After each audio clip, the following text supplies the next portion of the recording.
Kalau kita lihat dari indeks persepsi korupsi kan, cara kita menata hukum di Indonesia kan dari skala 1 sampai 100, angkanya itu 24. Dari 100 sampai 100, World Justice Project menilai kita 24. Anda bisa bayangkan tahun depan dengan kasus ini angka itu bakal naik atau turun nih? Iya kan? Dari angka 1 sampai 100 kita dapat angka 24, cara kita melaksanakan bagaimana hukum yang adil, benar, jujur, bermanfaat dan seterusnya. 24 itu cukup tragis ya dari World Justice Project menilai itu. Ya tentunya di semua penilaian di tingkat peradilan, kemudian penegak hukum, terus kemudian proses-proses bagaimana peradilan dilaksanakan. Nah, menjadi lebih menarik ketika kemudian tahun 2006 itu saya ingat waktu itu Pak Busro, waktu itu Ketua Komisi Yudisial, Pak Busro waktu itu membuat kode etik 2008 something lah, 2008 2009. Nah, kode etik untuk semua para hakim ini. Kalau kode etik dijalani itu ini nggak ada kejadian ini. Nggak ada. Jadi kita bayangkan kode etiknya itu di tahun 2008 Pak. Itu tegas tuh Pak Busro menggariskan nilai-nilainya seperti apa, hakim harus seperti apa, melaksanakan kegiatannya, aktivitasnya, ya kan? Itu jelas di 2008. Sehingga kemudian pada hari ini kita melihat angka ini, makanya kemarin waktu Pak Sugeng ngubungin saya seperti nggak percaya gitu. Ini bener nggak sih gitu loh? Iya kan? Ada sesuatu yang dasarnya sudah dibicarakan antara katakanlah penegak hukum dalam hal ini Mahkamah Agung dengan Menteri Keuangan. Di situ kan bicara besarannya berdasarkan putusan itu, tapi putusan itu kemudian tidak sampai pada orang yang harusnya menerima. Kan intinya itu Pak ya. Nah ini Anda bisa bayangkan kalau ini menjadi headline lagi, aduh saya nggak Recording in progress. bagaimana kita bisa menjabarkan atau mempertanggungjawabkan atau menjanjikan bahwa hukum ini akan menjadi lebih baik. Halo, nggak ada suaranya. Oleh penegak hukum kita. Jadi sekali lagi katakan kalau umpamanya uang itu digunakan untuk apa, kita belum mempertanyakan. Kalau dalam prinsip gratifikasi saja, kalau teman sekantor, kalau dalam prinsip gratifikasi peraturan yang dibuat oleh 2019 oleh KPK itu, gratifikasi sama teman sekantor itu nggak boleh lebih 300.000. Sesemen sekantor ini kan seseorang yang harusnya memiliki hak, tapi kemudian hak itu tidak diterimanya dengan alasan ada konsensus, tapi kemudian peruntukannya untuk apa gitu. Jadi kalau diaudit sama BPK dari perspektif audit pun, ini peruntukannya untuk apa? Itu menarik lagi itu, ya kan? Kemana arahnya? Yang seharusnya diterima kan karena kita untuk kinerja para hakim untuk kemudian mereka sesuai dengan ketentuan yang dibuat, tapi kemudian itu jadi tidak perform atau katakanlah seperti yang sekarang ini dalam perspektif audit juga dipertanyakan. Jadi sekali lagi saya nggak bisa mengatakan ini sesuatu yang harus selesai begitu saja, tapi kalau kemudian itu dikatakan tidak sesuai dengan peruntukannya, itu BPK saja sudah bisa merekomendasikan bahwa akan ada peristiwa pidana di dalamnya, ya kan? Kalau kita tanya BPK, ini peruntukannya untuk apa? Kemudian dia menemukan, dan apabila tidak melaporkan kepada pihak berwajib pun, BPK-nya bisa kena sanksi hukum sebenarnya. Kan itu prinsip audit. Kalau dia menemukan satu temuan bahwa tidak sesuai dengan peruntukannya uang itu, maka itu dikatakan itu temuan dan itu harus dilaporkan.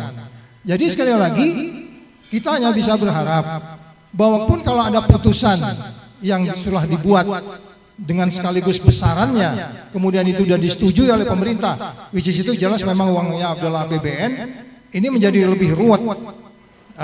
Tidak sesimpel kita mengatakan bahwa ini saya ikhlas dipotong dan kemudian itu peruntukannya untuk apa saya nggak mau tahu, itu nggak bisa sesimpel itu sebenarnya. Kalau kita bicara pertanggungjawaban setiap sen atau setiap rupiah uang yang uang yang dikeluarkan oleh pemerintah.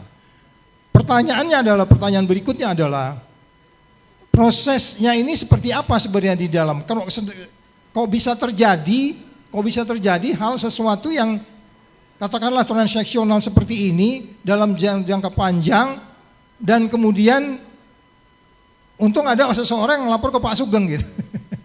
Pak Sugeng baru lapor ke kita gitu. Iya kan? Saya dengar dari Pak Sugeng nih. Lapor ke publik. Lapor ke publik. Jadi saya nggak ngerti kalau ini Pak Sugeng diam aja, kayaknya ini masuk angin udah diam aja, udah begini aja terus. Enggak, saya membayangkan hukum di negeri kita jadi kayak gimana gitu loh.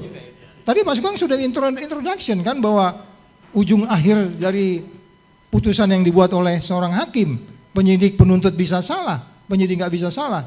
Jadi nggak heran carut marut negeri kita ini, dan saya pikir ini sebenarnya malapetaka ya di dalam penegakan hukum, di mana kita tegas mengatakan ini perilaku korup sebenarnya, dan tidak bisa diterima kalau kita dari perspektif audit saja. Kita belum masuk ke pasal-pasal yang lain yang lebih spesifik kepada peristiwa pidananya.